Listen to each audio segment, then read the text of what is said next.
आज हम BSc first year का सेकंड पेपर ऑर्गेनिक केमिस्ट्री के बारे में अध्ययन करेंगे, जिसमें आज का जो टॉपिक है वो है एथेन अणु का संरूपण या फिर कन्फर्मेशन ऑफ एथेन मॉलिक्यूल। तो जो एथेन मॉलिक्यूल है उसमें हम कन्फर्मेशन या रोटेशनल एंगल कितना कैसे होता है, और कार्बन कार्बन जिसमें कि जो सूत्र होता है C2H6 एथेन का, उसमें दो मेथिल ग्रुप होते हैं, जिसमें एक मेथिल ग्रुप को हम फिक्स रखते हैं, दूसरे मेथिल ग्रुप के रोटेट कराते हैं। तो हाइड्रोजन हाइड्रोजन के बीच में जो है मैक्सिमम दूरी और मिनिमम दूरी का हमें यहाँ पर ज्ञान होता है। और इसमें जो बॉन्ड एंगल होता है तो 0 डिग्री से 60 डिग्री पे इसे रोटेट कराते हैं। फर्स्ट टाइम पर 60 डिग्री, सेकेंड टाइम पर फिर 60 डिग्री घुमाएंगे तो 0 से 120 हो जाता है, और फिर उसको 60 डिग्री वो डिग्री पे घुमाएंगे तो 100 डिग्री 180 डिग्री पर ये रोटेट होता है। जैसा कि इसमें अभी हम देखेंगे तो ये जो एथेन का संरूपण है वो दो प्रकार का होता है, एक स्टेगर्ड फॉर्म और एक इक्लिप्स फॉर्म। तो आइए हम इसमें देखते हैं एथेन का संरूपण। एथेन अणु के दो संरूप होते हैं। एक वो है जिसमें कि पास वाले दो कार्बन परमाणुओं के हाइड्रोजन परमाणु अधिक से अधिक संभावित दूरी पर हैं। वितरित संरूप जिसे हम कहेंगे स्टेगर्ड फॉर्म कहलाता है, तथा दूसरा ग्रसित या इक्लिप्स्ड फॉर्म कहलाता है। वितरित संरूप की ऊर्जा कम होती है और इसी कारण इस रूप को उच्च ऊर्जा वाले ग्रसित संरूप की अपेक्षा अधिक वरीयता दी गई है। हाइड्रोजन परमाणुओं के मध्य जो कि सीधे बंधित नहीं है, त्रिविम प्रतिकर्षण के कारण ग्रसित संरूप की ऊर्जा 3 किलो कैलोरी प्रति मोल बढ़ जाती है। परिणाम स्वरूप यह कम स्थायी होता है। तो जिस तरह हमने डेफिनेशन में देखा हुआ है कि जो एथेन अणु है कि उसके दो संरूप बनेंगे, एक स्टेगर्ड फॉर्म और दूसरा इक्लिप्स फॉर्म। तो ये जो स्टेगर्ड फॉर्म जो है वो क्या होता है, जैसे कि स्टेगर्ड फॉर्म है वो हाइड्रोजन हाइड्रोजन की बीच की जो मैक्सिमम दूरी होती है उसको रिप्रेजेंट करता है, और जो इक्लिप्स फॉर्म होती है वो क्या है कि हाइड्रोजन हाइड्रोजन के बीच की मिनिमम दूरी को रिप्रेजेंट करेगा। तो इन दोनों को हम एक फिगर के माध्यम से देखते हैं यहाँ पर। तो सबसे पहले यहाँ पर ये हम एक लाइन खींचते हैं, जिसमें ये जो पॉइंट है यहाँ पर, ये लाइन जो है वर्टिकल लाइन और ये हॉरिजॉन्टल लाइन। तो वर्टिकल लाइन और हॉरिजॉन्टल लाइन जहां पर मिलती है उस पॉइंट को हम 0 लिया है। तो यहाँ पर क्या है कि यहाँ से जब 60 डिग्री पर हम किसी जो एथेन अणु को रोटेट कराते हैं तो यहाँ पर ये स्टेगर्ड फॉर्म बनता है, जो कि यहाँ पर हम देखते हैं जो हमारा ऊपर है।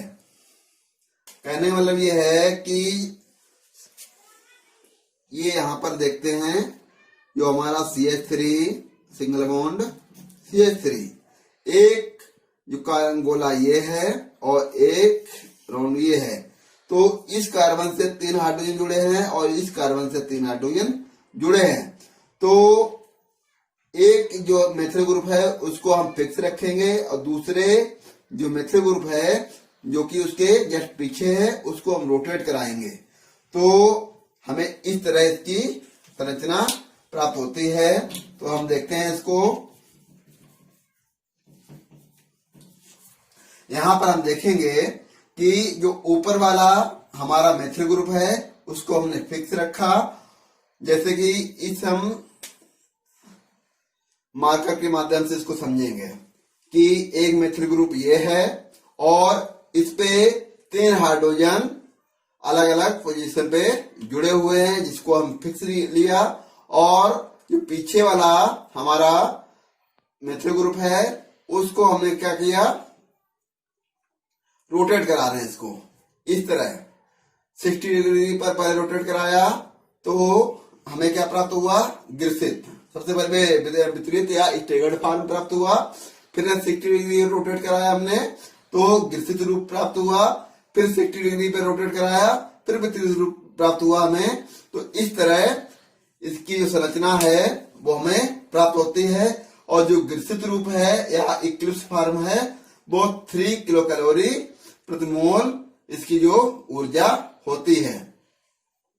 तो यहां पर ये जो है ऊपर वाला मेथिल ग्रुप वो तो फिक्स रहेगा, बीच वाला जो पीछे वाला है उसको रोटेट कराते हैं। तो इस हाइड्रोजन से इस हाइड्रोजन की ये मैक्सिमम दूरी कहलाती है और इस हाइड्रोजन से इससे हाइड्रोजन की मैक्सिमम दूरी, तो इससे अधिक दूरी पर ये नहीं हो सकते, इसलिए इसको हम स्टेगर्ड फॉर्म कहते हैं। आगे जब हम इसको 60 यहां से इसको 60 डिग्री पर और रोटेट कराते हैं तो हमें ये क्या प्राप्त होता है, इक्लिप्स फॉर्म, ग्रसित। ये जो है इतनी संरचना ये कैसी है, ग्रसित फॉर्म है, क्योंकि इस हाइड्रोजन से ये जो हाइड्रोजन है मिनिमम दूरी पर है और इसी तरह ये हाइड्रोजन है वो इस हाइड्रोजन के मिनिमम दूरी पर है, ये हाइड्रोजन इस हाइड्रोजन के मिनिमम दूरी पर है, इसलिए इसको हम इक्लिप्स फॉर्म कहते हैं। और इसकी जो ऊर्जा होती है वो 3 किलो कैलोरी प्रति मोल होती है। इसके बाद यहां से इसको हम क्या करते हैं, फिर 60 डिग्री पर रोटेट कराते हैं एंगल पे जो कि डायहेड्रल एंगल है। तो यहां पर भी फिर से स्टेगर्ड फॉर्म बनता है, यहां पर भी हाइड्रोजन के बीच में मैक्सिमम दूरी होती है। तो इस तरह ये एक यहां पर स्टेगर्ड फॉर्म, इक्लिप्स फॉर्म और स्टेगर्ड। तो यहां पर जैसे जैसे हम जो मतलब कि डायहेड्रल या गोल्डन कोण को हम बढ़ाते जाते हैं, 60 डिग्री पर घुमाते हैं तो नई नई पोजीशन यहाँ पर प्राप्त होती है, स्टेगर्ड, इक्लिप्स, स्टेगर्ड इस तरह प्राप्त होती है। तो यहाँ पर इसको हमने एक अलग से समझाया है कि ये जो हमारा स्टेगर्ड फॉर्म है उसको यहाँ पर रिप्रेजेंट किया है और जो एक वो ग्रसित फॉर्म है उसको हमने यहाँ पर रिप्रेजेंट किया है।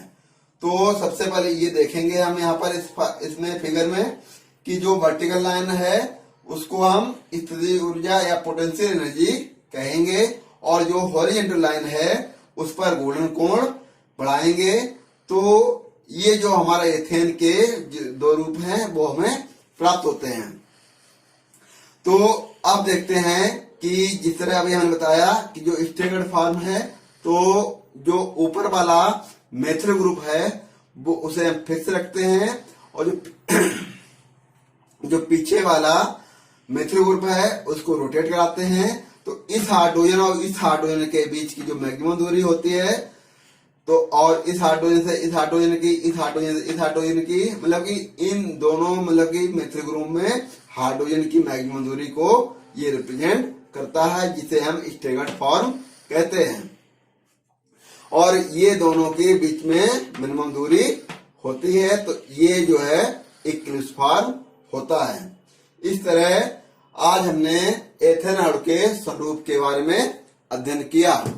तो जो हमारा स्टेगर्ड फॉर्म और इक्लिप्स फॉर्म ये दोनों एथेन अणु के 2 स्वरूप होते हैं।